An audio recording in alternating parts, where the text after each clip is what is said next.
is episode 28 of the Improv London podcast with this week's guest, James Witt. This ain't gonna be easy. Somebody moving around.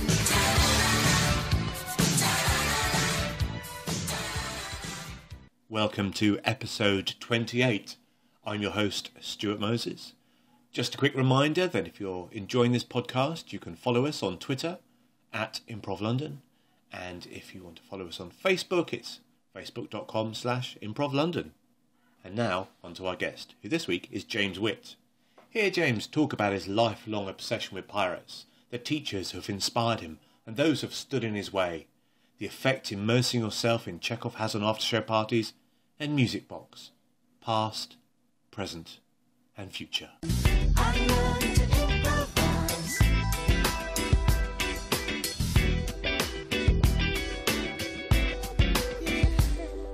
James Witt. Hey, Stuart Moses. Welcome to the Improv London podcast. Hello, thanks for having me. Thank you very much for coming. Okay, I have a question for you. Fire away. So, this podcast is no place for modesty, false or otherwise. What would you say, in the world of improv, you're really good at? Right. Is this a cop-out? I think I'm a bit of an all-rounder, really. Right, okay. And that comes... I don't think I was to begin with when I started improvising 7 years ago. I think I've become more rounded as I've got more experience, on-stage experience, definitely.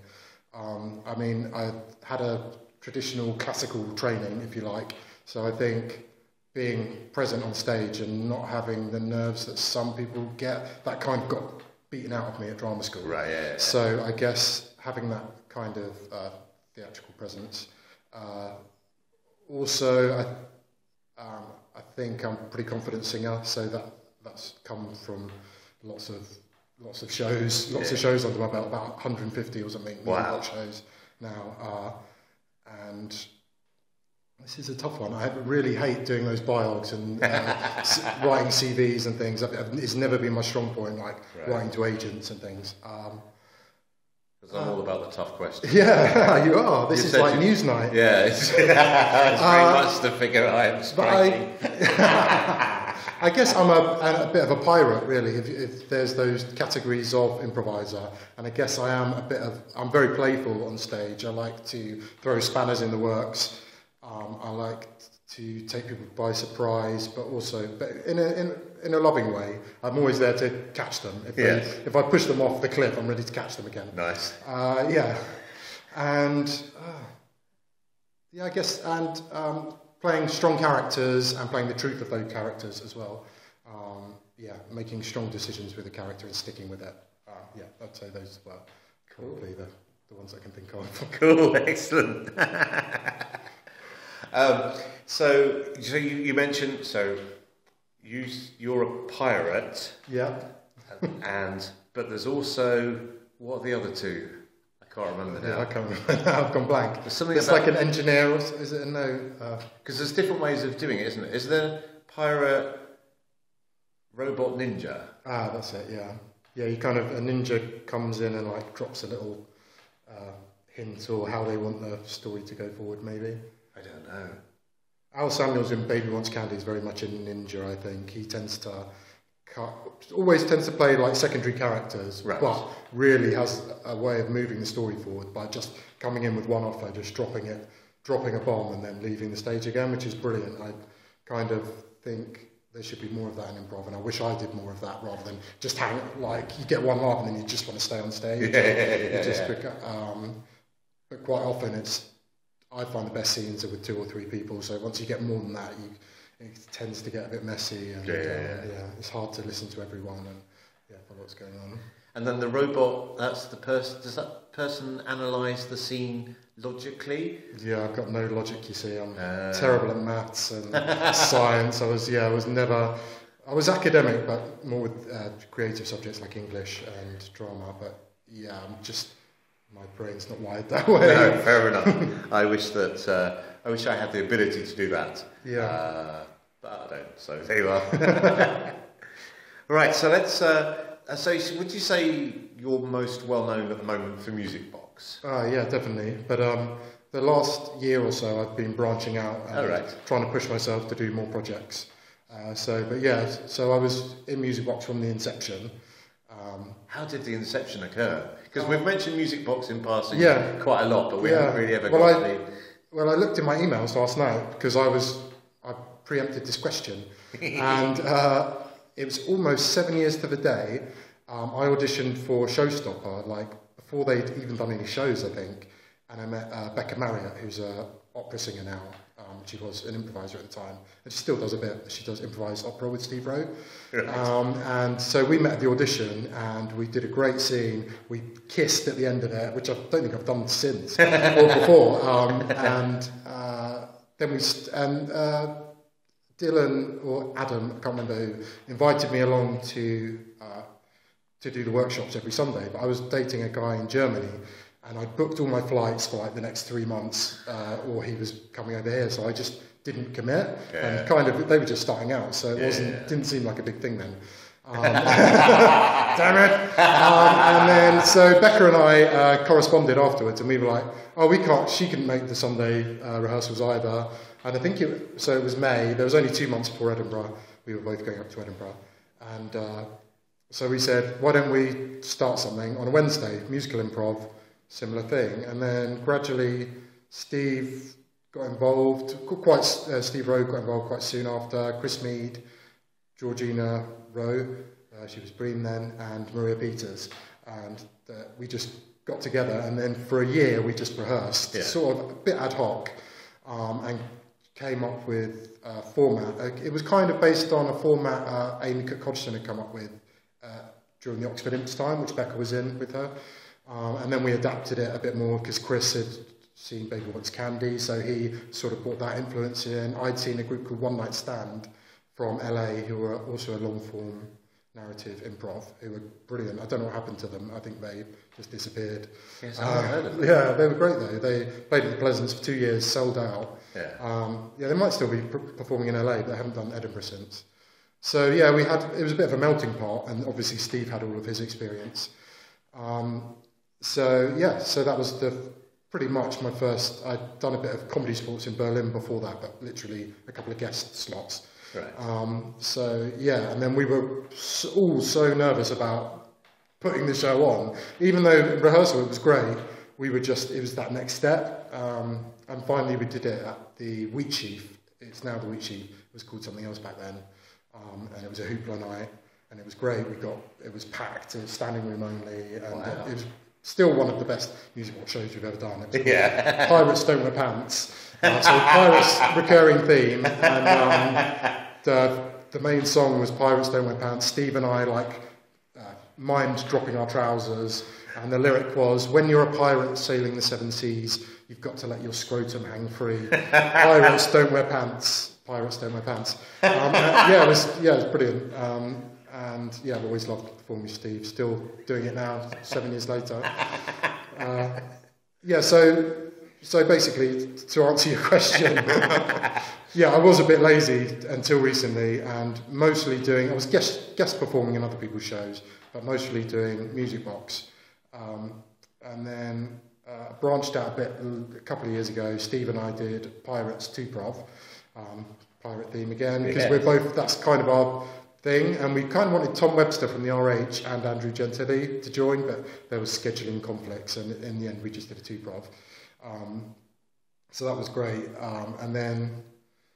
So you both like playing a pirate and being a pirate? Yeah, I think that was it. Yeah, so the proviso of the show was we were two pirates on the ship. Everyone in the audience was our shipmates. Oh, that's nice. And it was kind of a storytelling type of thing. So we'd get a suggestion for a title and an object, I think it was, and then go from there. So we were telling, it was like late night on the high seas, and we were telling a story. It was great, and we're going to do more of them, but it's just, he's a difficult man to pin down. He's a busy man, isn't he? Yes, he has many fingers in many improv pies. Right, yeah, and I'm seeming to get more now, which is good. So do you rehearse, have you rehearsed much as a 2-Prov? Because I'm interested in that process, because I kind of understand... With Steve we didn't, but because we've just done so much together. Right, and we kind of discussed the format, and But yeah, I think for a new two-prov, it probably would be a good idea to rehearse a lot. And Music Box, even though we're totally freeform, don't really have a structure at all. Well, we don't have a structure anymore. We used to back in the day. We still rehearse a lot because it's good for camaraderie, it's good for having that hive mind and having that the ESP as well. We definitely have that, the 8 of us or something that have been performing for like 3 years now. There's been a core of 8 of us. And now we've got some new members. We're going to start rehearsing a bit more again. We had a bit of a hiatus, but yeah, I do think rehearsal is really important for, no matter how big, even if you're a solo prov like Jinni Lyons or Lady G, still rehearse on your own. Well, I mean, obviously, if you're rehearsing on your own, that's got to be easier in some way. I mean, from an organisational point of view, everything else. As a kid, that's all I ever did. I used to just do these TV programs in front of the mirror, and I guess I had a best friend, Smitty. He was so shy. He was just basically the props man or the tech, but he never really said much. But yeah, we'd perform in front of our parents, and I'd deface his toys and things. I remember an Action Man. We needed. It was a pirate again. I'm quite obsessed. I drew with permanent marker this eye patch onto. You do know that pirates are essentially criminals. Yeah, but I'm from Southampton, and I think it must be in my blood. I think it's the family line, and a lot of my ancestors were nautical. Really? So, Okay, naughty but nautical. Nautical but nice. So, why did you deface his Action Man? Because we needed a pirate in the show, right? It's sort of a puppet show, right? And he didn't have any toy pirates, so I think I actually cut his leg off as well with some scissors, and got in trouble with his parents. I did get in trouble a lot at school. I was quite good at playing the teachers off though, so if I would get called into their master's office, I would tend to cry or come up with a really big backstory why I'd been really naughty, why I'd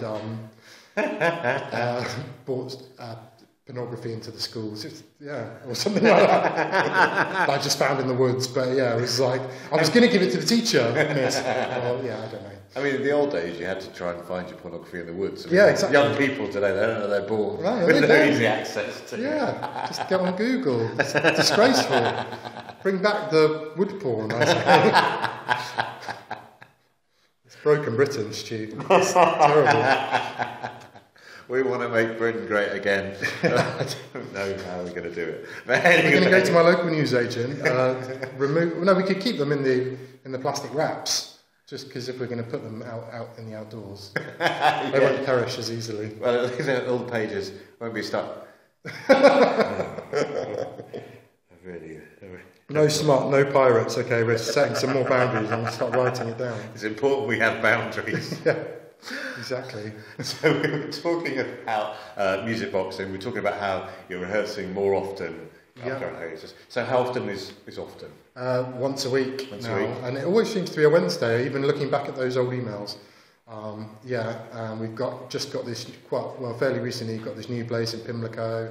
It's great. We're going to start inviting people in for drop-ins as well on those sessions. Because we haven't done any workshops for about a year and a half. So something now, because we rotate the artistic director role, and we always have really since the start. And it's my tenure at the moment, which is the first time I've been artistic director in 7 years. So how long's tenure? It's flexible. Right. So at the moment, I'm ready to get pushed off my iron throne, as it were, because I've already extended it beyond. It's like some people did 3 months. I think I'm coming up for a year. I hope none of the group are listening because I'm enjoying it, enjoying the power. So we've got some changes. We brought in James Whittaker, who's from Classic Andy. Brought in Francesca Reid, who's in Multiverse, and Phil's gone to concentrate. Phil Lunn, who was our MD, has gone to concentrate on his solo work. So we've got Tom Hodge, who played for Multiverse and Waiting for the Call. Got a bit of a renaissance going on. We've had some guests, bringing in some more guests as well, and then some of the past music boxers are guesting. So Maria Peters is doing our next show. which is great. It does feel like a family, and people come and go, and even when people have resigned over the years, we've said, well, the door's always open, and it is. Yeah, I don't think there's anyone that's never come back to guest. That's cool. Yeah, in our history, which is great. And I keep forgetting your questions. No, that's fine. Going off on a tangent. Oh, rehearsing, yeah. So, I was just wondering what a typical rehearsal, what form does it take? Yeah. So if you say you're musical artistic director. So are you running the rehearsals? Are you getting coaches in? A mixture, really. So now we've got James in. He used to be a chorister, so I'm getting him to run some sessions on vocal technique, because that's something we started with Becca, because she was an opera singer. And it's kind of gone by the wayside a little bit. So James is going to do our next 2 sessions on vocal technique. Cool. And so, yeah, because I think it just makes it easier if it's in your muscle memory, which it is for me because I train in musical theatre, but for some other people in the group, it's a secondary thing, or they're a lot more confident on the improv than I am because it's in their muscle memory. So yeah, it's trying to get that into each other's muscle memory. And then Fran's going to do a session on clowning, and because she's got loads of experience on that, and then move into some movement work as well. So I'm kind of giving her a bit of a dance captain role. Brilliant. Because I think at the Miller we're quite limited with the amount of dance we can do, but when we play exactly. When we play the bigger spaces, it's nice to be able to really expand, like Showstoppers do brilliantly. I can't think what else. We're going to have a rap workshop with Dan Attfield, who's been a musician with us since the beginning, but he's been doing stuff with the Banderman, so I want him to come and impart some of that knowledge with us. And then, trying to think what else. We're going to do a session on accents, so if anyone has an accent they're not very comfortable with, they're going to come in. For some people, again, that was part of my training, so we had a great accent coach. I was at drama school with Gemma Arrowsmith, who, if anyone needs help with an accent, go to her. She's amazing. But we had a great teacher, Sally Haig, who taught us phonetics, so you could kind of break down the accent, and it makes it so much easier then when you know what vowels to change and being quite scientific about it. Which it was my downfall because I was rubbish at the theory, but I've got an ear for it. I've always done impressions and accents. So Andrew and I are going to run that. Yeah, I think that's about it. That sounds I think Maria's going to come and guest as well, probably not till after Edinburgh, but do one of her narrative sessions. So I mean, it's brilliant if you've got all those different talents within the group and they're able to share them. But so, do you give each other notes then? How do you deal with that? Because I know that's something I have been struggling with as director, because half the time I'm in the show, so it's difficult to make notes. But actually, the last show we did, I filmed it, and I have made some notes. So at the next rehearsal, I will impart those. And Rhiannon was on the lights, Rhiannon Vivian. She's kind of assistant directing. Well, we've both been in it from the start with the longest, pretty much the start for Rhiannon, with the longest serving. So she made notes and I made notes. But sometimes it is difficult. So I think when that does occur, I might get a third party from another group or something to make notes for us. I think that's a good way forward, because it is useful to have feedback for every show, and sometimes you think it's a great show, but actually watching it back, it wasn't as good a show as I thought it was. We were kind of going into defaults, and we had a great crowd though. I don't know if you saw the video, we had a live proposal at the show on Friday. So Ben Hamblin, who's in Music Box, his boyfriend, or now fiance, got in touch with us and said, I want to surprise Ben at one of your shows. So he commissioned HarrisonBarker and Charlie Dinkin to write a puppet show, because they're both in Glitch as well as Music Box. And it was about Ben and BJ, but it was called Boaty McBoatface. It came on after the Music Box show.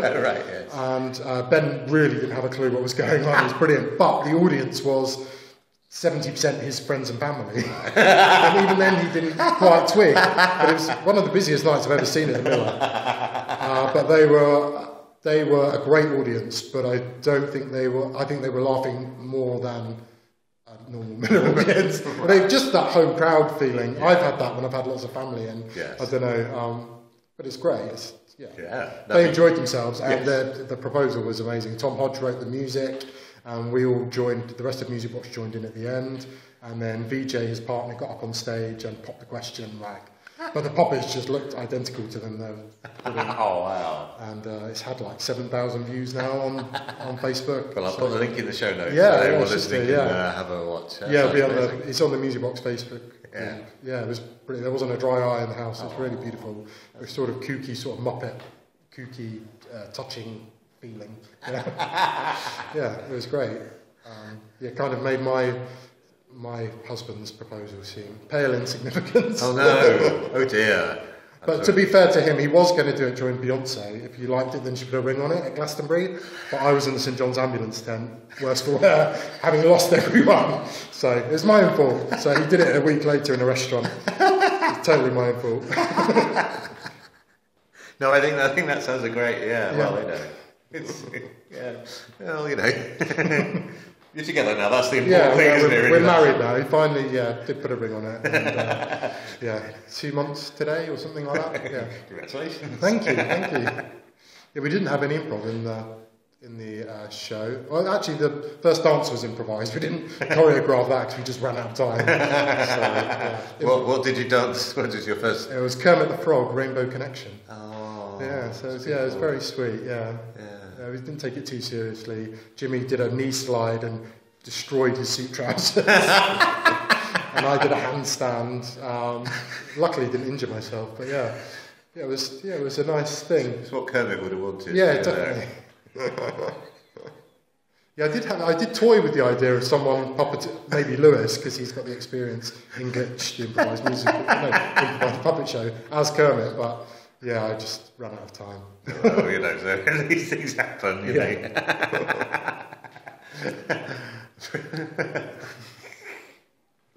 Brilliant. Right, okay, so let's travel back. Let's travel back in time. Flashback. We're having a flashback. Okay. So, where did your love of performing or comedy first manifest itself?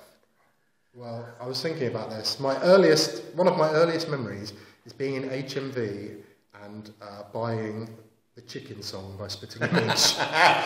Because I don't know how I saw it or knew about it, but I loved it. And I just played it on repeat, including the B-side, I've Never Met a Nice South African, which is quite really un-PC now. But it's got some brilliant rhymes, like... I know a place in Glasgow that is fresh with daffodillies. I know a man in Kathmandu that claims to have 2 willies. And that was the bit I used to play over and over again as a 5 or 6 year old. I was so young. I had very liberal parents, you see. And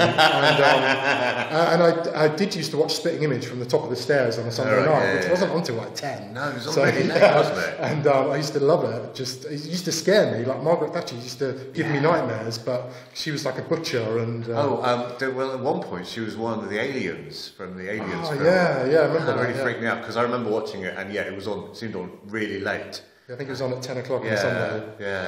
But then I think Mum and Dad eventually caught me watching the stairs, and then we'd record it, and then I think it was a supervised viewing, so if any of the sketches were a bit rude, Mum would fast forward them. Right. But I really loved the songs. They were my favourite. I thought they were just genius. And so that was my love of satire really as well, and comedy. And I was always in the school plays, so I remember, I think my first ever role was like in the Fantastic Mr. Fox, and it was a character role. It was one of the farmers, like the Mr. Bean or something. I think it's called Mr. Bean. And then quite soon after that, I started writing my own shows, like the Christmas Review. I was Father Christmas, but there was a Maggie Thatcher joke in it. And so you wrote it and both cast yourself the largest role? Probably, yeah. I had a really good teacher in year 6 of junior school, Mrs. Bell, who I'm still in touch with. She sent me a wedding present. Wow. She couldn't come, sadly, but yeah, stay in touch with her. She's great, and she really boosted my confidence. And she was a musician, so kind of we'd co-write these shows. Oh, wow. That was fantastic. I mean, it's great when you do get a teacher that is inspiring like that. There wasn't many of them. My education. Well, there was a few.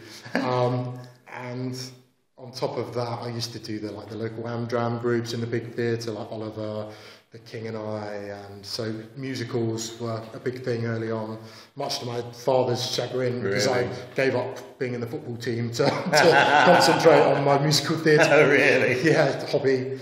But yeah, he got over it. He could tell, I think, that was what I was destined to do or wanted to do.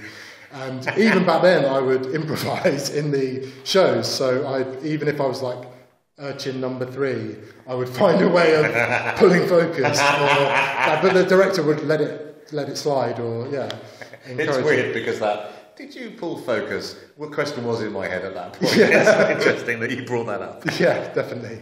That playfulness. I remember being in the school playground. I always used to love playing Ghostbusters or Ewoks, and so I can't remember a time when I wasn't performing or doing shows in the living room with my grandparents, making up songs.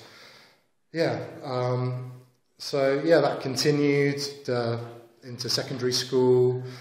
I had a great Mrs. Emmett, my drama teacher there, was brilliant. She would improvise whole lessons, so we'd come into the class and she'd go, "Welcome to the Haunted Manor," and then we'd do a whole murder mystery, like just off the cuff, and lots of plays that were devised through improv. I used to enjoy playing, so my love of Spitting Image was a love of impressions. And I had, looking back, I had a strange taste in people I used to impersonate. So my core ones being Jimmy Savile, Rolf Harris, I can't think of else, just Margaret Thatcher, lots of politicians and things. So I always loved satire and comedy. And so then they encouraged me to do A-levels that were performing arts, which I loved. Got high grades in that because a lot of it are much better than other subjects because I love being creative and writing and showing off. Yeah, showing off. Yeah. So that led to university where I went to Birmingham and the same course as Pippa Evans. I was a couple of years above her, and our paths didn't really cross much. But I had a great. Then I met Stephen Allen, who did the voice of Margaret Thatcher on Spitting Image. Yeah. Wow. So he taught us comedy theory as well as like a stand-up course, a bit of improvisation as well. We did I think it was a whole year on improv and voice classes. It was a great course because we covered costume, lighting. It was a really well-rounded course. So I was doing that alongside English as well. So it's like joint honours. But it was amazing working with. I didn't know he was on the teaching. I don't think I recognised him to begin with. Obviously, because he's just more famous for his voices. Yes. But yeah, he was great. He was a bit of a mentor during Birmingham and stayed in touch. He's been to Music Box, and yeah, he helped me with impressions and things. And so comedy kind of took a bit of a back seat there. I was doing. I spent more of my time doing the Musical Theatre Society, like directing shows and being in shows. Probably spent more time doing that than actually on my course. Didn't like English really. I think I got a 2-2 in English and a first in drama. Right. So I didn't really read many books. Well. Read a lot of York Notes. And sort of bust my way through. But I think those extracurricular activities, well, for me, are what university is about. Oh, yeah, totally. It's the time to be able to do that, when you have only got, less lectures to go to, and, you can devote yourself to doing those things, and that's where you learn. And I've always been more of a night owl, so I never really attended any lectures before midday. They always tended to be the afternoon ones I was selective about. The drama department was a bit stricter, but English, they kind of didn't really care if you attended any lessons. I think I once got a letter in my pigeonhole saying, you need to come to my seminar, so I did a few. But that's wrong. There was some, I just didn't really it was quite prescriptive what we were taught in English. But I always preferred the more modern literature. So when it was modern literature classes, I was in attendance more, and I would read the books. But when it was medieval literature, it wasn't really what I signed up for. So it was too much effort to read those Chaucerian text. So yeah. Well, I got through my English A-level. I really struggled with Chaucer, but I was in a charity shop and somebody had donated a copy of, I think it was The Merchant's Tale, and they'd gone through it and handwritten a modern translation over every line. Oh, perfect. And that was like, this is a gift from the gods. Yeah. You know. So did you do well in the end? Yeah, I got an A. Yeah, I think I did get an A, but I don't think it was for my Chaucer. But if I hadn't, discovered that book in that charity shop, well, maybe my life would have been different. Yeah. Maybe it wouldn't. I think there's a story. The guy that played the wizard in The Wizard of Oz, he was trying to get into character for the wizard, and apparently he went into this thrift store, found this jacket which was perfect for the wizard, and in the lining there was a monogrammed inscription, and it was Frank L. Baums who wrote The Wizard of Oz. Yeah. And I don't know if that's true or if it's folklore. There's a lot of stories like that about The Wizard of Oz. Yes, there are. I've not heard that one. Yes, for example. Someone went back to the future, and so Birmingham, and then after that I applied to lots of postgrads at drama schools. I got offered a few different places like Italia Conte and Arts Ed, but I ended up going to Guildford because I got a scholarship there. Oh, wow. But it was for 3 years rather than 1 year. Right. So it was actually so much cheaper to do it 2-3 years. So I by the end of the third year, I was kind of over higher education, ready to leave. But that's where I met Gemma Arrowsmith. We did loads of kind of improv there. We did like skits and sketches. Like at the Christmas Carol concert, we would take the mickey out of the teachers, which probably didn't work in our favour in the long run. But do impressions of them. That's you love a satire, though. Yeah, exactly. Yeah, I couldn't fight it. It's like, do I succeed or do I do this? And so there was a bit more improv there. We had this amazing acting coach, Ian Ricketts, who turns 80 next week. I'm going to be away, sadly. They're having a big party for him. I think he's going to get Queen's Honour as well. There's a big surprise. Oh, wow. He's incredible. He's handwrites. Spends all of his free time handwriting calligraphy letters to ex-students. He's just such an inspirational man. And he speaks like this. Oh, he's such a wonderful fella. Oh, yes, Stuart. And he gives the most amazing hugs. You go to his office and have tea with him, and just so patient. But he was a great acting coach. We did a lot of improv with him. He went to Lambda like with Donald Sutherland, so that's how. Well, I told you he's 80, so that's how old he is. But he's still teaching now, like almost full time, and he's so sprightly for his age. Yeah. Drinks a lot of tea and sniffs a lot of lavender. Well, that's marvelous. So he was great. I can't say the same for a lot of the teaching staff there. But, and there was a lot of dance, so it was musical theatre, but there was more dance than acting or singing, which got a bit frustrating by the end. I was like. I thought this was going to be quite evenly distributed, but I don't know if the head of dance was really strong-willed. So Not really. No, they're comedic, and if anyone that's seen Music Box, I tend to initiate a lot of the dance, but I'm just not built for it. I just always would feel. Like these classes, we'd always have a mirror there, so I'd always feel self-conscious, and they were really strict about what we wore, so we had to wear cycling shorts or a unitard, and I just used to look at myself and think, what the heck am I doing? But yeah, there were some great things, and in my spare time I did a lot of improv with my housemate Joe, and we've got millions of tapes, like DV tapes and audio tapes of just us jamming. He played the piano and guitar, so that's kind of how I got back into the musical improv again. And so that was Guildford, and then we're in Piccadilly at the moment in a mystery location. I did my showcase at the end of 3 years at the Criterion, where the Comedy That Goes Wrong by Mischief Theatre is on at the moment. So we had our showcase there, and I think in retrospect, I know that I picked a really bad song for my showcase. Advised by these tutors that had probably been knocked off by me sending them up, and always speaking out against injustice. Like if I felt like one of my course mates have been treated unfairly. I was always the one that spoke up for them as well, which didn't work in my favour. Like with casting in the third year, I kind of did get assigned a lot of crap parts, which hadn't really been the case. I'd I don't know. But we did the showcase there. But the song I was told to do it was cut from Chicago, and it was called 10%, and it was sung from the point of view of an agent, and it had the lyric, throw your careers at me, you found the perfect gent, as long as I collect my 10%. And it was basically saying all agents are evil, and this was to a showcase for agents. Yes. And I don't know, I remember at the time thinking, this is risky. They were like, no, they'll love it. They love it when people do these. But they didn't love it. And, I got interest from one agent. I signed with her, and she was very musical theatre.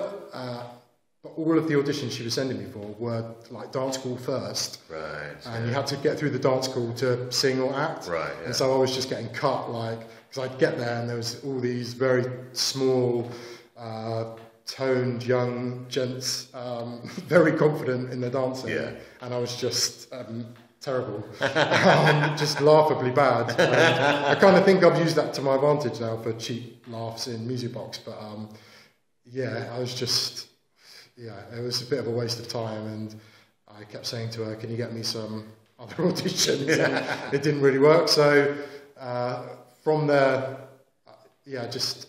kind of got all my work myself really, from recommendations or I didn't audition much. It was tended to be recommendations of stuff. And, word of mouth. Yeah, word of mouth.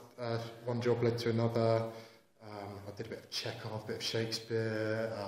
The Chekhov was great. That was kind of site specific. That had a bit of improv because we were in this old manor house, and so when we weren't doing our scripted bits, we were in other rooms, sort of just making up backstories to what we were doing. Wow, and it was really method as well. There's a company called Teatro Vivo, and they're based in South East London.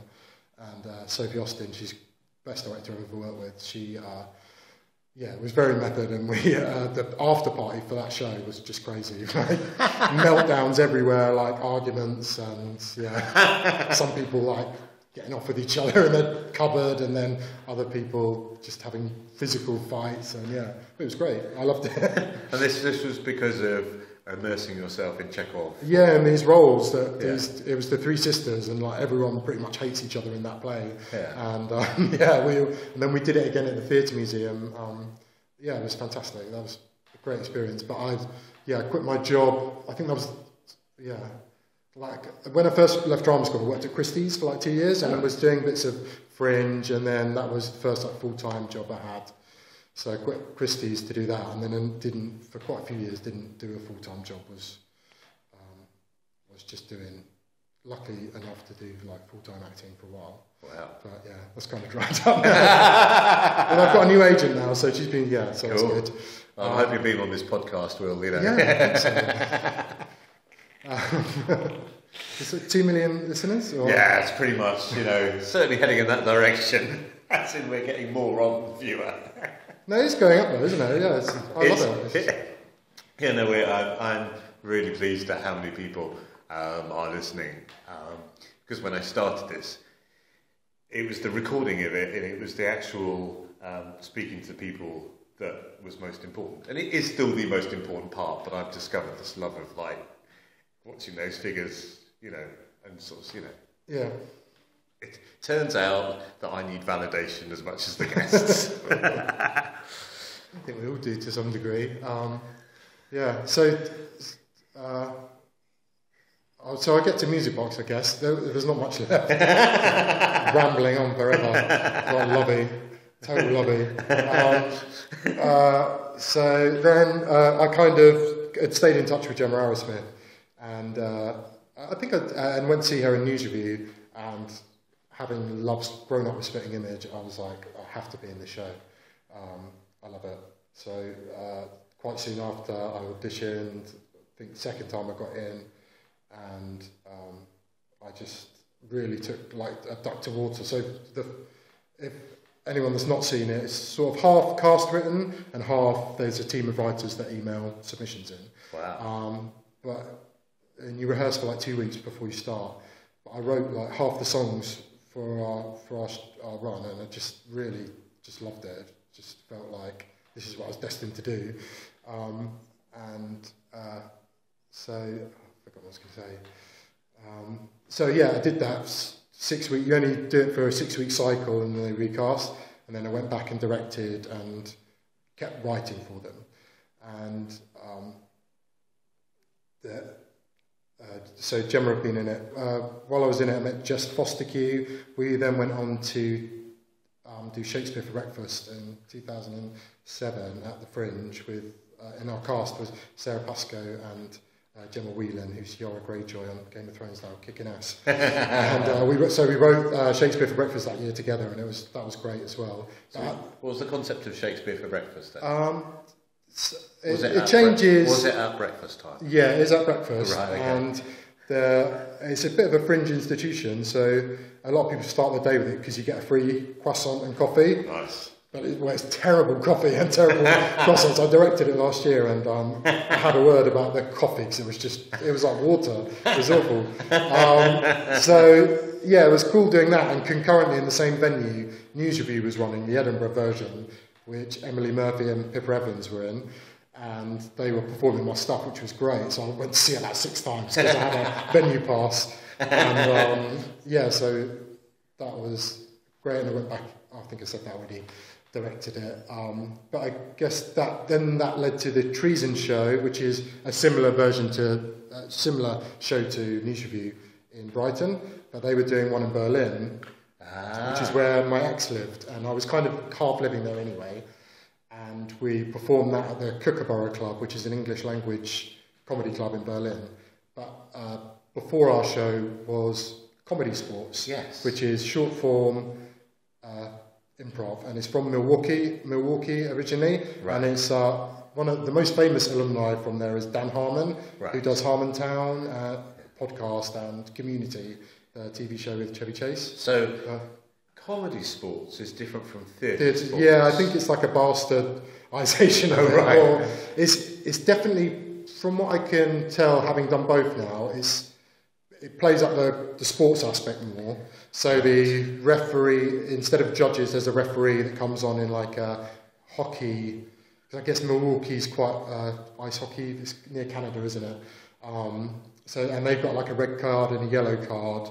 If you get the red card, you get a paper bag on your head, whereas in theatre sports you get a basket. So it is really similar. And the teams all wear sports colours. So I guess it came from a time before the internet, so maybe that's why it's... But it is franchised as well, like theatre sports. So yeah, they obviously bought the franchise out there, and it's on their website as a franchise. But I just guested with them a couple of times, so I didn't really workshop or anything. Okay. But that was my first on stage. I mean, I'd ad-libbed a lot in News Review and every show I'd ever done, but this was the first, and it was petrifying. And so then when I came back to London, Lucy Trott put me in touch with Adam because we'd worked together. She was part of that circle of News Review at the time, and Carriad was also part of that, and Paul Foxcroft. I remember that first Edinburgh, we were all just hanging out, and it's cool to see that we're all still doing it. So that's basically takes me up to Music Box. What's the future for Music Box? Where are you gonna go with your new cast? Well, I definitely want to polish what we've got, because I think the last couple of years we've really worked on the improv, and we've really worked on just being a loving company. And we had a great workshop with Al Samuels a couple of years ago where he told us to find the funny and feel the love.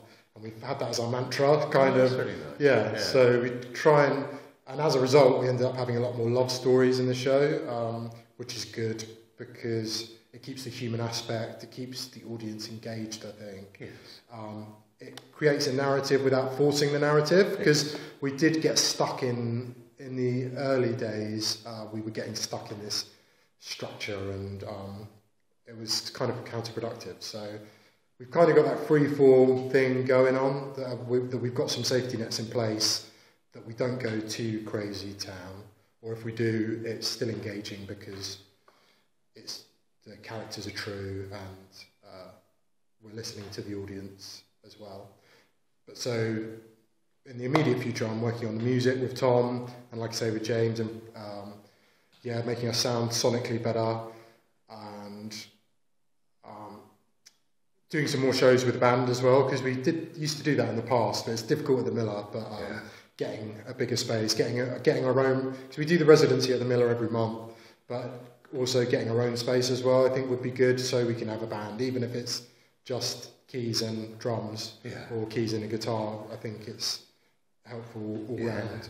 And then on top of the main show, which is long form narrative storytelling, really, I want to do some spin-offs. Oh yeah, so, sounds exciting. Yeah, I think franchise. Yeah, franchise, exactly. Well, I kind of want to have a parent company, which is The Box. So we're all custodians, or the current members are all custodians of The Box. And Music Box is our main show, but also have some spin-offs.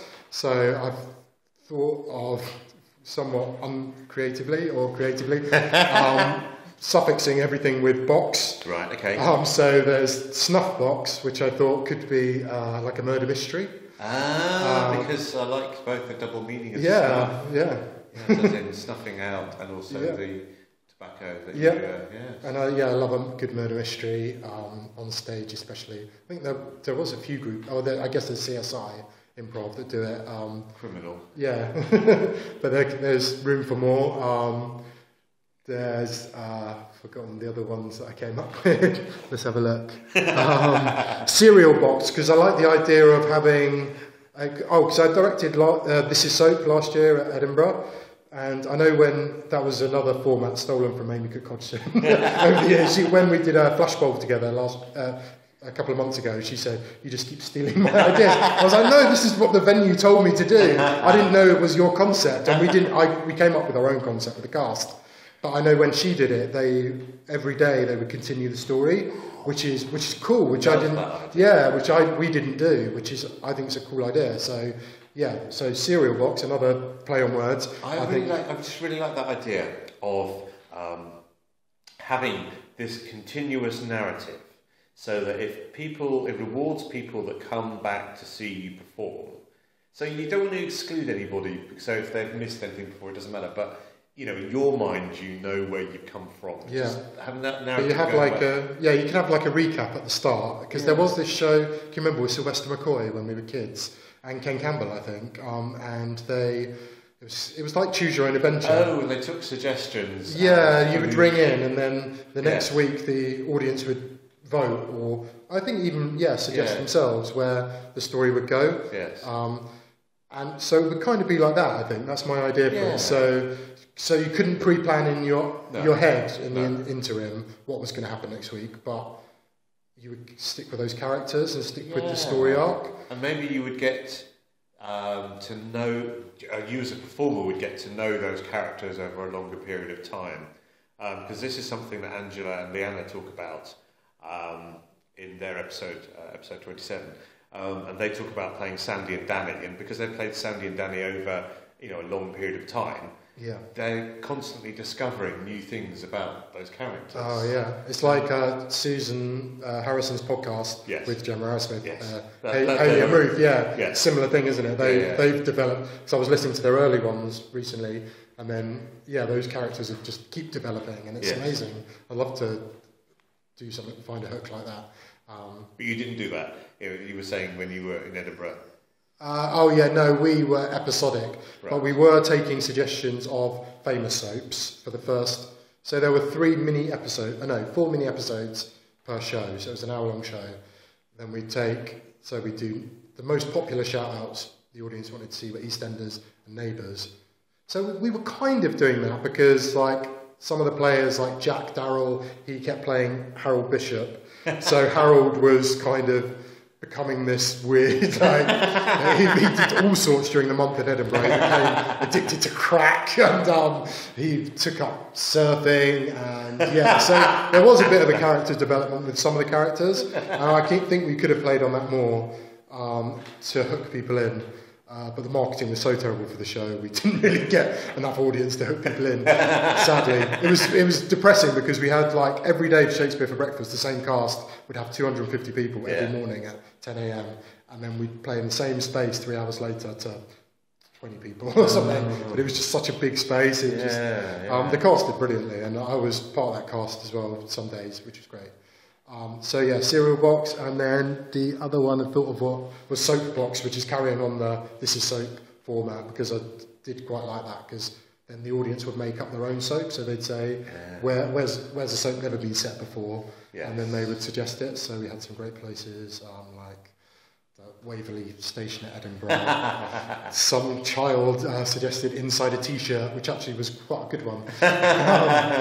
Because we've had crazy suggestions like that for Music Box, and as long as you play the human aspect of a flea or a bin or you anthropomorphise that inanimate object and give them a personality, actually some of the most touching shows have come out of that. Because I'm always thinking, okay, should you ask for another suggestion so you don't... Yeah, Keith Johnston says no one wants to see that, and I do agree with him a lot of the time, but sometimes if that's the only suggestion you get, you just have to do it, because otherwise you look like you're structured or you're scripted. Well, I mean, you can't ask for too many, you can't reject too many suggestions. No, exactly. It's like... and we do it on a vote system, like most groups anyway. Oh, that's a good idea. Yeah, but we have we don't have a structure, we don't cheat, but there is a way of presenting the suggestions, like an order in which you suggest them, which seems to work. The first one you suggest tends not to get the biggest cheer, for some reason. They kind of build up. So if we get suggested brothel, which is the most common suggestion, we tend to put that, or we tend to actually say that in the ask for. That's the thing, isn't it? Yes. So, if you ask for a personality, like Donald Trump, Donald Trump, we can't do that now. Exactly. Brothel, that's really the most popular. So what do you actually ask for? Do you ask for a place? At the moment, we ask for a location and a title of a musical, but I'm thinking of changing that again, because if you get the location first, the title just tends to be an extension of that, really. Yes. In the old days, we asked for a location, a title, and like a piece of advice, which I quite liked, because the piece of advice would be a song somewhere in the show, and that was always a really magical, like, orgasm moment, which is they used to tell us at drama school in our singing classes. They say every song needs to have an orgasm moment, and I really do think that was our orgasm moment as a Music Box. So as AD, that's something I'm going to get back into the show, because normally the audience have forgotten about it as well, and then it comes in, because otherwise you just take these two suggestions up the top and then that's it. So you've proved that you can remember something for a couple of minutes, which is quite impressive. But then if you can remember a thing for much longer, and then it's and it also helps you if the suggestion is uninspiring, because the second most popular suggestion is something factory. So we get we've done cheese factory, egg factory, lots of factories, and they like workhouse. I don't know why people suggest that so often, but they tend to be about poor working conditions. We have to steer them away from being depressing, or which being freeform is a bit more difficult because there's no director there to stop you. You kind of have to self-edit, and there is an art to getting, good suggestions. And you can only influence it so much. You can do bits. I think we were asking for a place where you would have an adventure. That helped. Oh, that's nice. Because then we weren't getting supermarkets as well. That's great. Shops, Poundland. We've done quite a few Poundlands. But I'm not doing a disservice to our audience. but it's sort of amusing that here you are putting on a musical and it's improvised, so we could go anywhere, we could do anything, and it's like, really pedestrian. It's Greg's again. It's like, But Music Box do tend to be more fantastical, so we probably wouldn't, like, I think when we had Poundland, there was a ghost in Poundland, and there was a wizard on the roundabout outside, and tend to go to these fantastical places, because it is quite stream of consciousness and quite dreamlike, I would say, if that's maybe our USP. Is that is that a deliberate thing, or is that a result of not having a... Well, we've got Rhiannon in the group, who is... Rhiannon Vivian is... That tends to be her, like I was saying with me and Andrew Gentilli, we're the smutty ones. She's the fantastic ethereal, which is brilliant. I love, she's my onstage wife. Ostensibly been performing together so long. Then Rachel Anderson Lyons is great at grounding us in reality, and she's great at playing those naturalistic parts. Yes, it's good if you get those combinations. Yeah, I think we have got a really strong combo at the moment. We all complement each other well, and like I was saying, we have this USP. So it is difficult bringing in new people, but there's been too many times now where we've had shows where there's people have dropped out and you're stuck. So you do need a pool of, I know Showstoppers have got 18 people now or something, doing the tours and everything. I think we're up to 12 now with the new people. So that's a good number. Like in the past, we had a big draft come in when Jonathan Monkhouse, Jules Mons and Katie Shute left all about the same time. Then we brought in 7 people, me and Maria and Rhiannon and lots of people have done music box over the years. There's people from Project 2, from Ostentatious, Breaking and Entering, because Lauren was in for a while. It's been a bit of not a training ground, but a playground, I would say, for various players over the years. Cool. It's been great playing with all those people. Yeah, no, you've had some great people through your doors. Okay, right, so big finale, big end question. It's a question I've asked before. We love improv. Improv's brilliant. Yeah. That's not the question. What would you like to see more of in the London scene, both for you and for the scene in general? If you were in control, what would you like to see happen? Steve and I have had this, Steve Roe and I have had this dream for a long time of getting a dedicated West End improv theatre. And maybe that's something Hoopla can do, or maybe the Box Improv we can team up. And I can't remember who it was talking about cross-pollination of all the schools. Yes. I think, was it Katie or someone in one of these podcasts said, and that would be great if we can Avengers assemble all together, pool our resources. That's what I'd like to see. And Showstoppers have proved that it can be financially viable and that it can work in the West End. That is recognised, and I think we are building towards that, and that would be fantastic. Or maybe even if it's not an assembly of everyone, if we have these dedicated spaces. I know the nursery is brilliant, and Jules has done such a great job doing that, and long may it continue. And I'd love for the Box to get our own place, and so making improv more commercially viable, please, for the love of God, make it. How do we get more people into improv?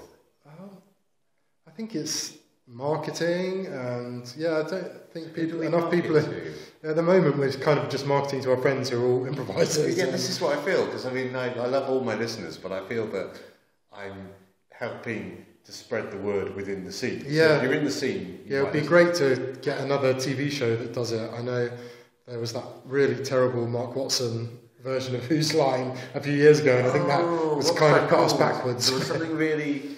Was that... Oh... I just remember lots of primary colours and it being really garish. I think there was blue screen. I mean, everyone on it was fantastic, but the format wasn't quite right.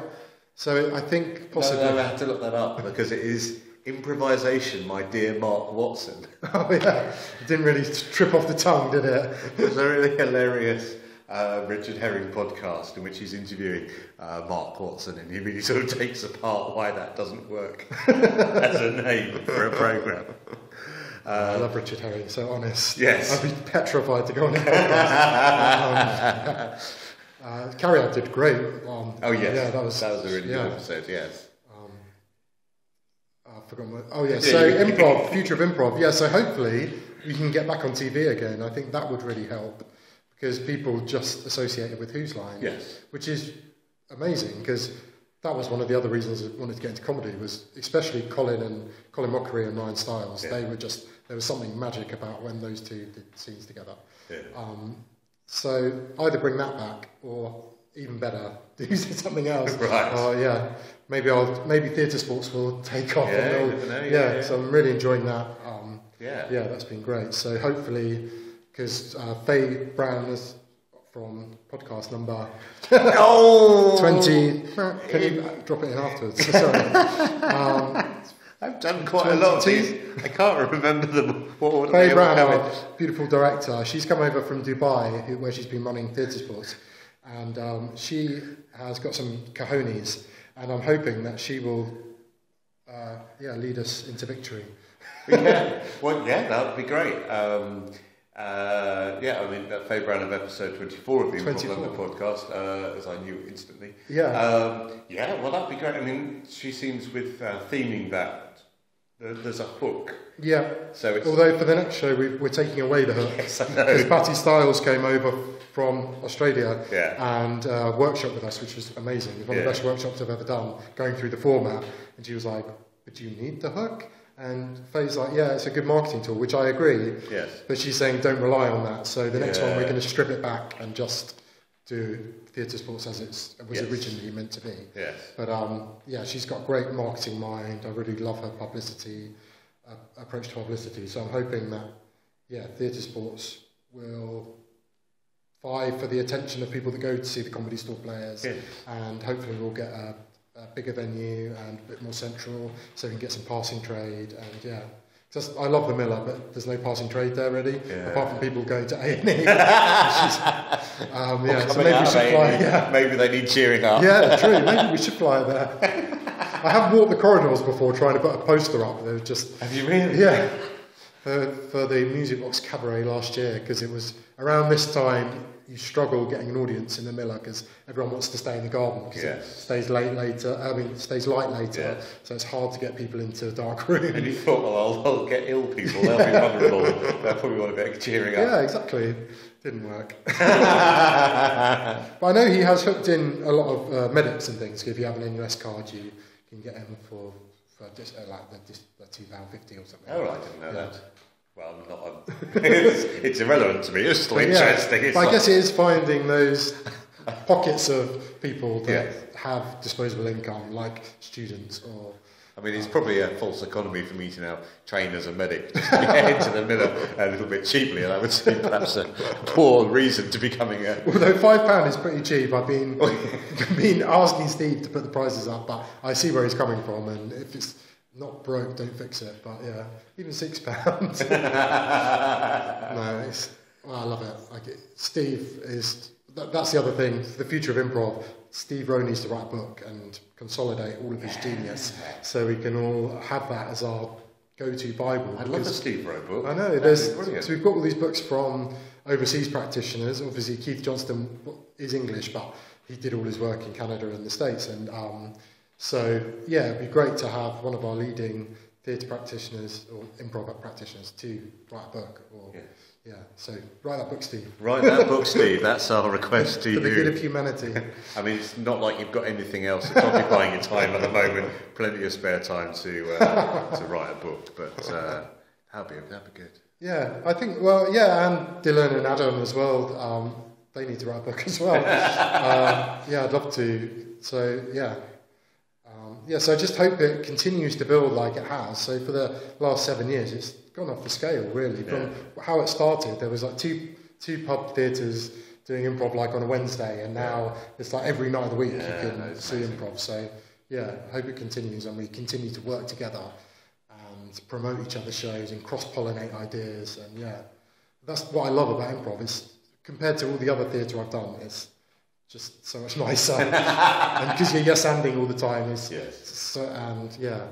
not that bitchiness or competitiveness really that I've found in musical theatre, for example, in those dance calls where I was being laughed at for having two left feet.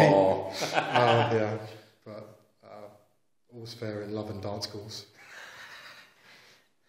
It's been great. Thank you, Stu. Brilliant. Thank you very much for coming on. That's been amazing. Yeah, I hope I haven't bored the listeners too much. I think that's exactly the sort of chat that they're expecting. Good ramble. Cool. Great, thanks for having me. Thank you very much for coming on. I made this. That's improv!